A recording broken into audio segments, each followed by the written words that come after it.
మనోజ్, నువ్వు నా బిడ్డవి. లక్ష్మీ ప్రసన్న, విష్ణువర్ధన్ బాబు, మనోజ్ కుమార్. నిన్ను ఎలా పెంచానురా నేను? అందరికంటే నిన్నే గారాభంగా పెంచానురా. నీకే ఎక్కువ ఖర్చు పెట్టి చదివించాలని ప్రయత్నం చేశానురా. నువ్వు ఏది అడిగినా నేను నీకు ఇచ్చానురా. కానీ ఈ రోజున నువ్వు చేస్తున్న పని బిడ్డల గుండెల మీద తంతారంటారే, అలా తన్నేవరా. మనసు ఆవేదనతో కింగిపోతుందిరా. నేను మీ అమ్మ ఏడ్చుకుంటున్నావురా. జర్నలిజం ఉన్నది లేనిది, లేనిది ఉన్నట్టు రాస్తున్నారా. నువ్వు నన్ను కొట్టడం ఏంట్రా? నా బిడ్డ నన్ను తాకలా. ఇద్దరం ఘర్షణ పడ్డాం కొన్ని కారణాల వల్ల. ప్రతి ఫ్యామిలీలోనూ ఉంటాయిరా ఇవి. లేనివాడు ఎవరైనా ఉంటే ప్రపంచంలో ఒకరున్నారేమో, 1% ఉంటుందేమో. అటువంటి వాళ్ళ ఇంటికి వెళ్ళి కాళ్ళు గడిగి నిద్ర పూసుకోవచ్చు. భారత భాగవత రామాయణాలు చూశావు కదరా. ఏమిటిది? మీ అమ్మ ఎంత కుమిలిపోతుంది ఈ రోజున హాస్పిటల్ చేరింది. నీ వల్ల హాస్పిటల్ చేరుతాను. చూడు మనోజ్, నీకు అన్నీ ఇచ్చినా ఈ రోజున నువ్వు నా గుండెల మీద తనడమే కాకుండా అపకీర్తి తీసుకొచ్చావు. ఏదేదో రాశావు, ఏదేదో చెప్తున్నావు. కొంతమంది జర్నలిస్టులు ఉన్నది లేనిది, లేనిది ఉన్నట్టు రాసేవాళ్ళ తత్వం వాళ్ళకి. ఎందుకంటే టీఆర్పీ పెరగాలి. ఇది వాళ్ళ నైజం. మనం మార్చలేము. వాళ్ళందరి మీద మన కోర్టుకు వెళ్ళలేము. వాక్ స్వాతంత్రం అంటారు, ప్రజాస్వామ్యం అంటారు. ప్రజాస్వామ్యంలో కూడా కొన్ని హద్దులు ఉన్నాయి. ఇది నీకు తెలుసు అనుకున్నా. ఎంత మంచి నటుడివి నువ్వు. నీ భార్య మాటలు విని తాగుడుకు అలవాటు పడిపోయావు. వింటున్నావా మనోజ్? ఎవరిని నమ్మాలో ఎవరిని నమ్మకూడదో పరిస్థితి తీసుకొచ్చావు. విద్యాలయాలు ఎంత గొప్పవిరా. మనం 25% కులమతాలకు అతీతంగా ఫ్రీ ఎడ్యుకేషన్ ఇస్తున్నాంరా. క్యాస్ట్ అనేది తీసేశానురా 92లో ప్రాస్పెక్ట్స్లో. నువ్వు చదువుకున్నావురా. అక్కడ చదువుకున్న బిడ్డలు ఐఏఎస్, ఐపీఎస్ అయ్యారురా. ఎంతో మంది గొప్పవాళ్ళు అయ్యారురా. నువ్వు నటుడుగా ఎంతో గొప్పవాడివి.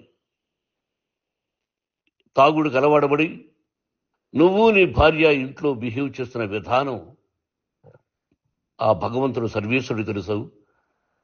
భగవంతుడు చూస్తున్నాడు రా. నేను తప్పు చేసినా, నువ్వు తప్పు చేసినా, ఎవరు తప్పు చేసినా. ఎంత అవకాశం ఇచ్చావు మాట్లాడుకునేదానికి అందరికీ. ఇన్ని సంవత్సరాల్లో మన విద్యాలయాల్లో ఒక్క తల్లి కానీ ఒక తండ్రి కానీ ఏమైనా చెప్పారా? ఆ బిడ్డలు మన బిడ్డలు రా. మీరెంతో నాకు అక్కడ ఉన్నవాడు కూడా నా కూతుర్లు, నా కుమారులు. ఎంతమందికి ఫ్రీ ఎడ్యుకేషన్ ఇస్తున్నావు. వాడి దగ్గర ఏది ఆశించరా. నువ్వు ఎందుకు ఇలా తయారైపోయావు? ఎందుకు ఇంట్లో ఉండే పనివాడిని అందరినీ కొడుతున్నావు? పనివాడు వాడు పని చేసుకునేదానికి మన ఇంటికి వచ్చాడు రా. ఆ పనివాడిని కొట్టడం చాలా మహాపాపంరా. నేను వేరురా. నేను దండించడం వేరురా. నేనెవరిని ఆ చిన్న చిన్న వాళ్ళని కొట్టి అజ్జేసి ఇచ్చేసి చేయలేదురా. సినిమా ఇండస్ట్రీలో మోహన్ బాబు కొడతాడు, తిడతాడు అంటే అది షూటింగ్లో జరిగి ఉండొచ్చేమో. కానీ ఇంట్లో ఉండి 10 సంవత్సరాల నుంచి 20 సంవత్సరాల నుంచి పనివాళ్ళు ఉన్నారు. నేను ఇంట్లో లేని సమయంలో వాళ్ళందరినీ కొట్టి వాళ్ళ ఫోన్ లాక్కొని ఒకడైతే చచ్చిపోవాలి. వాడు పోలీస్ కంప్లైంట్ ఇచ్చి ఉండొచ్చు. నేను వద్దు అని వాడిని బతిమాలాడు. పోలీస్ కంప్లైంట్ కూడా ఇవ్వడా. ఇంకైనా నువ్వు నీ భార్య మారి బయట ఉండండి రా అన్నాను నేను. లేదు డాడీ, తప్పు చేయలేని ఒకసారి వచ్చావు, మళ్ళీ తప్పు చేశావు, మళ్ళీ వెళ్ళావు, మళ్ళీ ఈసారి తప్పు చేయనన్నావు. ఏమండి వీడు తప్పు చేయడం అని మీ అమ్మ చెప్పింది. ఇంట్లో పెట్టుకున్నా. మళ్ళీ నువ్వు చేస్తున్నది, ప్రతిరోజు నువ్వు తాగుతున్న విధానం నీకే తెలుసు. ఇది ప్రజలు నమ్ముతారా లేదా అనవసరం నాకు. నేను నీకు చెప్తున్నా, ఇంతటితో పులి స్టాప్ పెట్టాలా. 3 రోజుల నుంచి రకరకాలుగా రాస్తున్నప్పుడు నా మనసు ఆవేదనతో ఉంది. మళ్ళీ చెప్తున్నా, Mohan Babu university is greater than temples. Greater than temples. బిడ్డలను కాలేజీలో చేర్చుకునే ముందు చెప్తారు, అన్నయ్య ఎంత ఉంది యూనివర్సిటీ రూల్స్, ఇది మా పద్ధతి, మీకు ఇష్టమైతే చేర్చండి. గవర్నమెంట్ బిడ్డల్ని గవర్నమెంట్ ఏమిస్తుందో ఇంత పర్సంటేజీ వాళ్ళకు కూడా మీ దగ్గర ఎందుకు డబ్బు తీసుకుంటున్నాం అంటే దానికి అర్థం పరమార్థం చెప్పాము. దొంగతనంగా తీసుకోలేదు, ప్రతి దానికి చెక్కులు ఉన్నాయి, అది అకౌంట్ ఉంది. దానిలో తప్పులు జరిగితే డిపార్ట్మెంట్ ఉంది, కాలేజీలో ఇంకేదైనా తప్పు జరిగితే గవర్నమెంట్ ఉంది. ఇవన్నీ నీకు తెలుసు. ఈ రోజున ప్రపంచంలోనే నెంబర్ 1గా చేయాలని మీ అన్న కష్టపడి ఇతర దేశాల్లో నెంబర్ 1 యూనివర్సిటీ టైఅప్ చేశాడు. ఈ రోజు నువ్వు చేసిన విధానం ఏమిటి? నువ్వే ఒకప్పుడు నాకు ఇవి ఏమొద్దు, నేను యాక్టింగ్ అన్నావు. ఈ రోజున ఏం చేస్తున్నావు? విద్యాలయాలు మీద పడ్డావు. తల్లిదండ్రులు చాలా గొప్పవాళ్ళరా. కొంతమందికి డబ్బు కట్టలేకపోవచ్చు, కట్టని వాళ్ళకు కొంత సహాయం చేసాం. అంతా సహాయం చేయలేము. బ్యాంకుల్లో డబ్బు కట్టాలి, లెక్చరర్స్కి డబ్బులు ఇవ్వాలి, యూనివర్సిటీ బ్రహ్మాండంగా నడపాలంటే మంచి లెక్చరర్స్ కావాలి. ఇవన్నీ తెలిసి చేస్తున్నావురా 32-33 సంవత్సరాల నుంచి. అది పక్కన పెడితే అందరినీ కొట్టడానికి వస్తావు. మీ అన్నం తిడతావు. ఒక వ్యక్తి వినయ్ గారనే ఆయన వ్యక్తి హెల్ప్ చేయడానికి వస్తే ఆ వినయ్ ఎవరు లజ్జాగుడికి చంపేస్తాను వాడు అన్నావు. ఇవన్నీ ఎంత తప్పురా?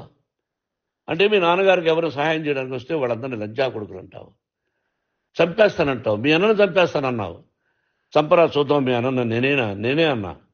తాకరా నీ ధైర్యం ఉంటే అన్నా.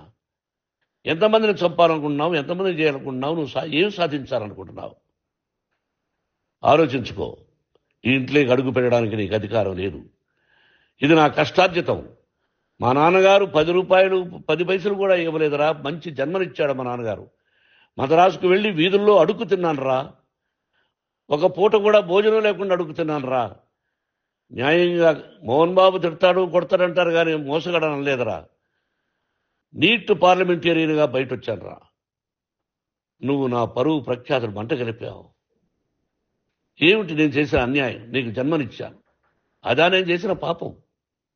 అందుకే ఇది నా ఇల్లు అన్నావు. నువ్వు నీ ఇల్లు కాదు. నీ కష్టార్జితంతో నువ్వు సంపాదించుకున్న ఇల్లు నీది. ఇది నా డబ్బు, నా కష్టార్జితం. నా కష్టార్జితంలో నేను పిలిస్తేనే మీరు ఇంట్లోకి రావాలి. అటువంటిది పోగొట్టుకున్నావు నువ్వు. ఆస్తులు అంటావా? ముగ్గురికి సమానంగా రాయాలా లేదా అది నా ఇష్టం. ఆస్తులు ఇస్తానా, లేకపోతే గంగపాలు చేస్తానా, లేకపోతే ఎవరికైనా దానధర్మాలు చేస్తానా, అది నాకు సంబంధించిందిరా. నా కష్టార్జితం రా. మీరు చేస్తున్న విధానం గుణగణాలు కావాలరా. మందు తాగచ్చురా. ఎంత తాగాలి? నేను కూడా 1 or 2 పెగ్స్ తీసుకుంటా. ఇది తప్పు కాదు, జనానికి తెలియాలి. నా డబ్బు ఇది. ఏ తాగి ఎవరిని కొట్లా, తాగి నేను తింటున్నా. అది ప్రజలకు అక్కర్లా. నేను తప్పు చేస్తేనే ప్రజలకు కావాలా. ఇవన్నీ ఉన్నాయిరా. ఇవన్నీ తెలుసుకో. జర్నలిస్ట్ సోదరులారా, మీకు నా గతాన్ని తెలుసు, నా భవిష్యత్తు, నేను ఎక్కడి నుంచి వచ్చాను కూడా మీకు తెలుసు. ఈ రోజున మీరు రాస్తున్న విధానం, నా బిడ్డ నన్ను కొట్టాడన్నారు. ఎంత తప్పు! ఈ రోజున నా బిడ్డ మీద కోపంతో అవును చెప్పచ్చు. కాదు, వాడు నా మీద చెయ్యెత్తలేదు. నేను ఘర్షణ పడ్డాం. ఘర్షణ వేరు, కొట్టుకోవడం వేరు. గాయాలతో హాస్పిటల్కి వచ్చి కుంటుకుంటుగా నడిచాడు. మళ్ళీ ఏమని పోలీస్ స్టేషన్కి వెళ్ళి చెప్పాడు. ఎవరో 2 ఉన్నారు, వాళ్ళిద్దరూ నా మీద దాడి చేశారన్నాడు. నా ఇంట్లో పనిచేస్తున్న వ్యక్తుల గురించి పోలీస్ స్టేషన్కి వెళ్ళి చెప్పవలసిన అవసరం అతనికి లేదు, హక్కు లేదు. పోలీస్ డిపార్ట్మెంట్ కూడా తెలుసుకోవాల్సిన విషయం. నా ఇంట్లో ఉండే వర్కర్స్ మీద నేను కంప్లైంట్ ఇవ్వాలి. నువ్వు పర్మిషన్ లేకుండా నా ఇంట్లోకి నువ్వు చొరబడి ఈ ఇల్లు నాదంటూ ఇంట్లో పనిచేస్తున్న వర్కర్స్ మీద కంప్లైంట్ ఇచ్చావు. అది ఎంతవరకు పోలీసు న్యాయమో రూల్సో చూద్దాం. పోలీస్ డిపార్ట్మెంట్ ఇంటికి వచ్చింది. వాళ్ళకి రాశాను ఉత్తరం, అయ్యా నేను సీనియర్ సిటిజన్ని, నాకు రక్షణ లేకుండా ఉంది, నా బిడ్డ వల్ల నా ఇంట్లో నుంచి నా బిడ్డను పంపించేసి ఇది నా ఇల్లని. వాళ్ళు నాకు సమాధానం ఇవ్వలేదు. ఇవ్వకపోగా ఎవరిని పట్టించుకోలేదు. ఇప్పుడు పోలీసు వాళ్ళు వచ్చి ఏమండి రూల్స్ ప్రకారం నా బిడ్డ ఇంట్లోకి రాకూడదంటే మాకు హయ్యర్ డిపార్ట్మెంట్, హయ్యర్ అథారిటీ వాళ్ళు ఫోన్ చేశారు, మీరు ఎవరిని స్టాప్ చేయొద్దండి, బయట నుంచి ఎవరైనా వస్తే వాళ్ళని స్టాప్ చేయండి అన్నారు. 2 రోజుల నుంచి 10 మంది 20 మంది వస్తున్నారు. వాళ్ళు అలా చూస్తూ నిలబడ్డారు. వాళ్ళు ఫోటోలు తీసుకున్నారు, వాళ్ళ మీద మళ్ళీ వదిలేస్తున్నారు. ఎవరిని నిందించాలి? But I give respect to the police department. వాళ్ళకి ఏ అధికారి ఫోన్ చేశాడో, ఆ అధికారికి ఏ పొలిటీషియన్ చేశాడో అది వాళ్ళకే వదిలేస్తున్నా. కాబట్టి వాళ్ళు పోలీస్ కంప్లైంట్ ఇచ్చినా కూడా మేము సంబంధం లేదని అంటున్నారు కాబట్టి నేను నా బిడ్డను నిన్ను నాపు చేస్తున్నా. నువ్వు ఇంట్లోకి వచ్చే అధికారం నీకు లేదు. నువ్వు వచ్చి నీ బిడ్డను తీసుకెళ్ళు. సంతోషం. నువ్వు రాలేదు, నీ బిడ్డను జాగ్రత్తగానే చూసుకుంటావు. Take care your daughter, that's all. మీ అమ్మ హాస్పిటల్లో అడ్మిట్ అయింది. రేపో ఎల్లుండో మీ అమ్మను పిలిపించి బాగైన తర్వాత ఇదిగో నువ్వు నీ కొడుకు బిడ్డను తీసుకెళ్ళి వాడికి అప్పచెప్పని చెప్తాను పోలీసు వాళ్ళ ఆధ్వర్యంలో. ఇది 100% జర్నలిస్టు సోదరులారా, పులి స్టాప్ పెట్టండి. మీకు కుటుంబాలున్నాయి, మీ యజమానులకు కుటుంబాలున్నాయి. మీ కుటుంబాల విషయాలు, మీ యజమానుల కుటుంబాల విషయాలు మేము ఎవరు జోక్యం చేసుకోవాలా. మేము నటీనటులం. మాది తప్పుంటే నటుడుగా నన్ను ఫెయిల్యూర్ అని రాయండి, నా నటన బాగలేకపోతే రాయండి. బట్ ఇంటి లోపల సందులో నుంచి చూస్తూ తప్పు చేస్తున్నామని ఉన్నది లేనిది ఉన్నట్టు రాయకండి. మీకు నా హృదయపూర్వక నమస్కారాలు. ఇన్ని రోజులు హృదయపూర్వకంగా ఎంకరేజ్మెంట్ చేశారు. ఆ ఎంకరేజ్మెంట్కు నమస్కారం చేసుకుంటూ I love you all. I love you police department.